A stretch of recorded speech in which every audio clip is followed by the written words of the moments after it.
The fight against Alzheimer's has long felt like an uphill battle. For decades, we've watched this cruel disease rob people of their memories, their independence, and their very selves. It affects over 50 million people worldwide, leaving families feeling helpless and the scientific community frustrated. But what if I told you we're at a turning point? A new era is dawning in the fight against Alzheimer's, driven by groundbreaking diagnostic tools and a new class of drugs that are finally starting to change the game.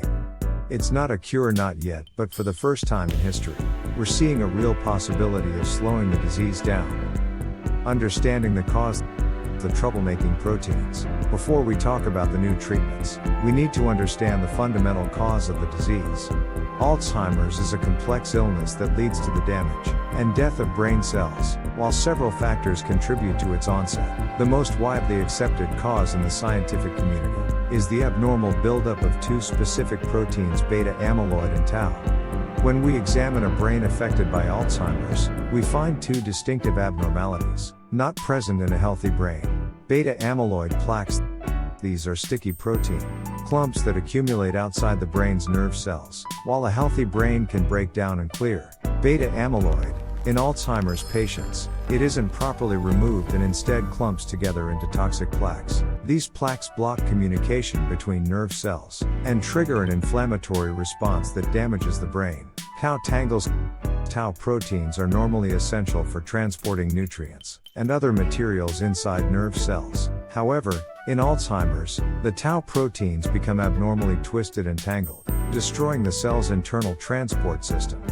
This prevents brain cells from getting the nutrients they need, ultimately causing them to die. The buildup of these two proteins is considered the core cause of Alzheimer's. The diagnostic revolution, a simple blood test. While the new drugs are grabbing headlines, the other half of this revolution is happening in diagnostics. For years, confirming an Alzheimer's diagnosis required an invasive and expensive lumbar puncture or a PET scan. These new plasma biomarkers can detect biological traces of the disease with a simple blood draw. While the US has already started to authorize these tests, Europe is still reviewing them. The big debate is whether a blood test alone is enough for a confident diagnosis. Most experts agree that while it's a crucial tool, it will likely be used alongside clinical exams to confirm cognitive decline. But here's why this matters so much: early detection is key.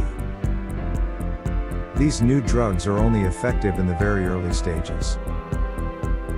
The ability to identify who has the disease and who is at risk before symptoms are severe is critical for future treatments and preventive measures.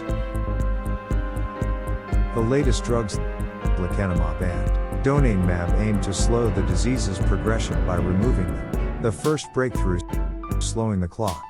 For a long time, Alzheimer's research was marked by failure after failure. But recently, a new generation of drugs has emerged that directly targets these proteins. In clinical trials, lecanemab was found to slow disease progression by about 27%, and donanemab by 35%. While these numbers might not sound huge, they represent a monumental shift. According to Dr. Juan Fortea, a leading neurobiology researcher, this 30% reduction can translate into patients gaining about 6 months of valuable time over an 18-month period. Think about what that means for a family: more time to talk, more memories to make, and more independence for the patient. The great debate: side effects, cost, and access. The new drugs are not without their challenges. Here's a breakdown of the main points of contention. Side effects. The biggest concern is safety. For example, lecanemab has been linked to cerebral hemorrhages and, in a few tragic cases, patient deaths. While these severe side effects are rare, occurring in about 1 in 300 patients for lecanemab and 1 in 65 for donanemab, they are serious and require constant monitoring, including regular MRI scans. Cost: these treatments are incredibly expensive, estimated at around $25,000 per patient per year. This raises major questions about who can afford them, and how healthcare systems will manage the financial burden. Limited access. For now, these drugs are only approved for a very specific group of people. those in the very early stages of the disease, who have confirmed amyloid plaques in their brains. Experts estimate that currently, only about 5% of people with Alzheimer's will even be eligible. Beyond drugs, genetic and lifestyle factors. In addition to the two core proteins, other factors also play a crucial role in Alzheimer's. Genetic factors. The APP4 gene is well known for significantly increasing the risk of developing Alzheimer's. However, having this gene does not guarantee that you will develop the disease. Lifestyle and other factors. While age is the biggest risk factor, various lifestyle factors also raise the risk of developing Alzheimer's, including smoking, obesity, high blood pressure, diabetes, lack of physical activity, hearing loss, and social isolation. These factors can affect brain health by influencing blood circulation and inflammatory responses.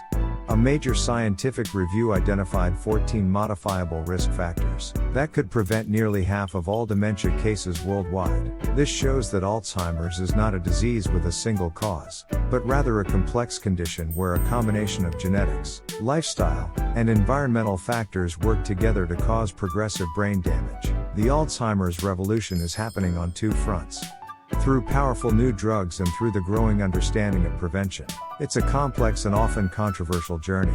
But for the first time in a long time, there is genuine hope. We are not just managing symptoms anymore.